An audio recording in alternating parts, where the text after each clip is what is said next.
So I want to talk a little bit about MindsEye, the game being developed by Build a Rocket Boy, the studio founded by former Rockstar president Leslie Benzies. We first heard about this game 2 or 3 years ago. We first got a teaser trailer, only a few seconds long. Just gave us a glimpse into what this world may be like. But with today's state of play, we got two trailers, a story trailer and also a gameplay trailer. So the story trailer and description told us a little bit more about our main character, Jacob Diaz. So he's a former soldier and he was given some experimental cyberware, I think specifically a neural implant.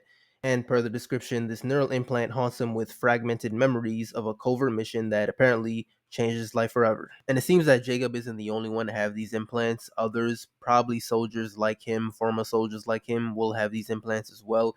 We don't know if they'll be on the same sign, if their goals align and all that, but well, I guess we know one thing I think for sure is that they're trying to find the truth behind this technology and possibly why they all got it.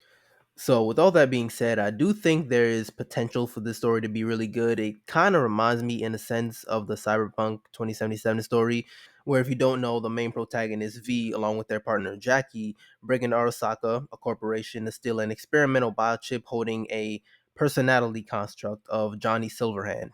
Long story short, if a person wearing this chip in their head dies, they'll be brought back to life, but with the person in their head, essentially, which is what happens to V. And throughout the game, V's just pretty much trying to find out a way to get the chip out of their head without dying because that seems to be the only option if you want to take it out. Yeah, Cyberpunk has one of the best stories I've ever seen in a video game that I've played, especially after the Phantom Liberty DLC. So if Mind's Eye has a story even remotely close to this, then there's a lot of potential for this story to be great. Now, in terms of the gameplay, world, and everything, I do think there's also a lot of potential for that. But I said this in my other video that in the gameplay video we saw, it looks great and all, but I do think it almost looks unfinished. I don't want to use that word, but I'm just going to use that word for now. The game is set to release in the summer. We don't have an exact month, but yeah, there's still a lot of time, and there's always the fact that the game can be delayed. Also, this could be like an early version of the game. It did say in the trailer, the gameplay trailer, that it was captured on the PS5 Pro, I believe, but